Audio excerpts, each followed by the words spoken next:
కాళేశ్వరం గురించి కూడా ఇటు కేసీఆర్కి అలాగే హరీష్ రావుకి అలాగే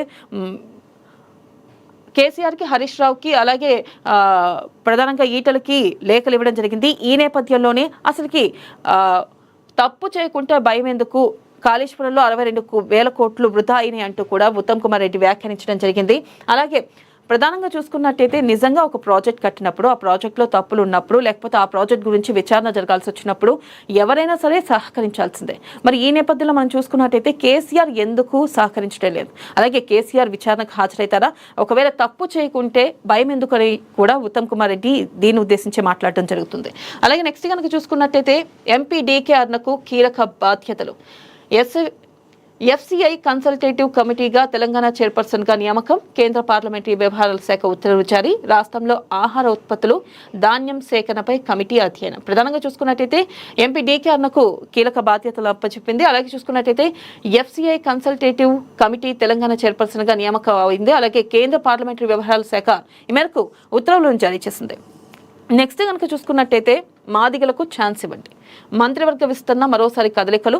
విస్తరణపై పీసీసీ చీఫ్ హింట్ ఇవ్వడంతో పైరవీలు. తాజాగా సీఎంకు మాదిగ సామాజిక వర్గ ఎమ్మెల్యేలు వినతి పత్రం.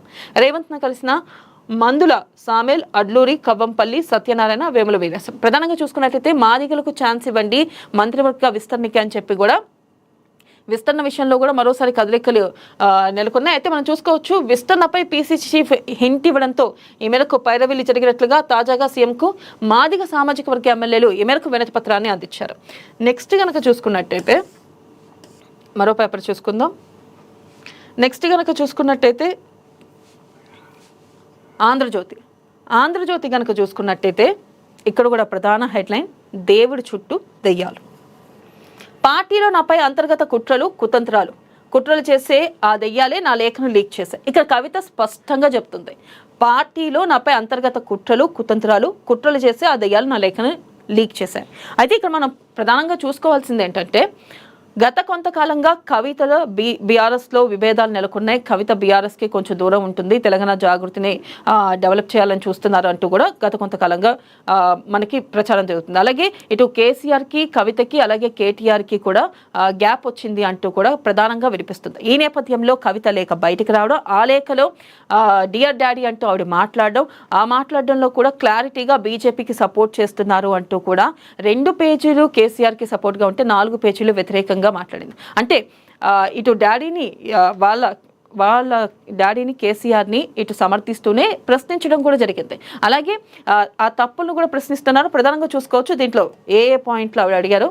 కేసీఆర్ దేవుడు, ఆయనే మా నాయకుడు, నాన్నకు లేఖ వెనుక వ్యక్తిగత ఎజెండా లేదు, రాసింది నేనే, తరచూ ఫీడ్బ్యాక్ ఇస్తుంటా, పార్టీలో అన్ని స్థాయిల వారు అనుకుంటున్న విషయాలని నేను ఆ లేఖలో ప్రస్తావించాను, నా లేఖ బయటపడితే ఇతరుల పరిస్థితి ఏంటి, లోపాలపై చర్చించాలి, కోవట్టులను తప్పించాలి, అప్పుడే పార్టీ 10 కాలాల పాటు చల్లగా ఉంటుంది. అమెరికా నుంచి తిరిగి వచ్చిన కవిత వ్యాఖ్యలు, ఆమె చెప్పిన దెయ్యాలెవరు అంటూ విస్తృత చర్చ. అలాగే మనం ఇక్కడ చూసుకోవచ్చు క్లియర్ కట్గా శంషాబాద్ ఎయిర్పోర్ట్లో కవితకు తెలంగాణ జాగృతి ఘన స్వాగత బ్యానర్లన్నీ నీలి రంగులోనే, కనిపించని గులాబీ జెండాలు, బ్యానర్లలో కనిపించని బీఆర్ఎస్ పేరు, కేసీఆర్, కేటీఆర్, హరీష్ ఫోటోలు, భారీగా తరలి వచ్చిన అభిమానులు, కవితక్క సీఎం అంటూ నినాదాలు. ఇందాక మనం చెప్పుకున్నాం ఇటు ఎయిర్పోర్ట్లో శంషాబాద్ విమానాశ్రయంలో చూసుకున్నట్టయితే కవితక్క సీఎం అంటూ కూడా నినాదాలు చేశారు. అలాగే అక్కడ ఎక్కడా కూడా బ్యానర్లో ఇటు కవిత, కేసీఆర్ కానీ, కేటీఆర్ కానీ, హరీష్ రావు కానీ ఫోటోలు కనిపించలేదు. అలాగే మనం ఇక్కడ చూసుకున్నట్టయితే ఎక్కడా కూడా నీలి రంగులోనే ఉన్నాయి కానీ బ్యానర్లు గులాబీ రంగులో లేవు. దీన్ని బట్టి కవిత మరొక పార్టీ పెట్టబోతున్నారా, లేదా నిజంగానే కేసీఆర్ నాటకంలో భాగంగా కవిత ఈ రకమైన డ్రామాకు తెరలేపారా? సరే మనం ఇక్కడ చూసుకోవచ్చు ఆవిడ క్లియర్గా కోవట్టులు ఉన్నారు, కేవలం వాళ్ళే బయట పెట్టారు, నా పరిస్థితే, నా లేఖనే బయటపడితే మిగతా వాళ్ళ పరిస్థితి ఏంటి అంటూ కూడా ఆవిడ సంచలన వ్యాఖ్యలు చేయడం జరిగింది.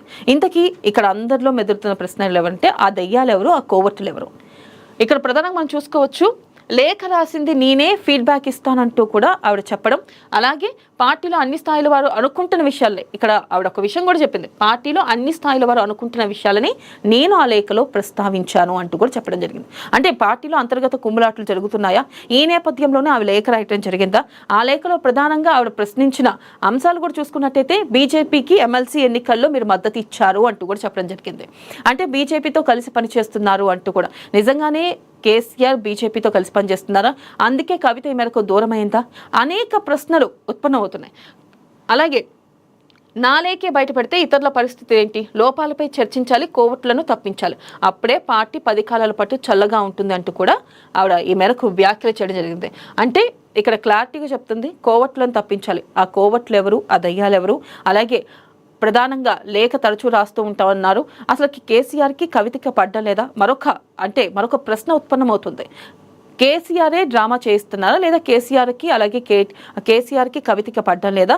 కేటీఆర్ కేసీఆర్ వీళ్ళు కవితకి దూరంగా ఉన్నారా, లేదా కవితను దూరంగా పెట్టారు, అందుకే కవిత ఈ మేరకు లేఖలు రాయడం జరిగిందా అనేది ప్రజల్లో ఒక ప్రశ్న ఉత్పన్నమవుతుంది. ఇక్కడ చూసుకున్నట్టయితే ప్రధానంగా కూడా చెప్పేది ఒకటి, నాలాగే ఇక్కడ ఆవిడ ఒక విషయాన్ని క్లారిటీగా మెన్షన్ చేస్తుంది. పార్టీలో అన్ని స్థాయిల వారు అనుకుంటున్న విషయాలనే నేను బయట పెడుతున్నా అంటూ కూడా ఆవిడ ఒక రకంగా ఈ లేఖలో ప్రస్తావించడం జరిగింది.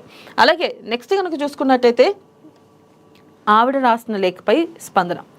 లేఖ ఓ డ్రామా, అంతర్గత ప్లాన్ చేసుకున్నారు మంత్రి కోమటిరెడ్డి వెంకటరెడ్డి. కేసీఆర్ జవాబు చెప్పాలి పొన్నం. కేసీఆర్ దేవుడైతే దెయ్యం ఎవరు? అయితే ఇక్కడ చూసుకున్నట్టయితే ప్రధానంగా కూడా ఇటు కోమటిరెడ్డి వెంకటరెడ్డి కూడా వ్యాఖ్య చేయడం జరిగింది. ఇది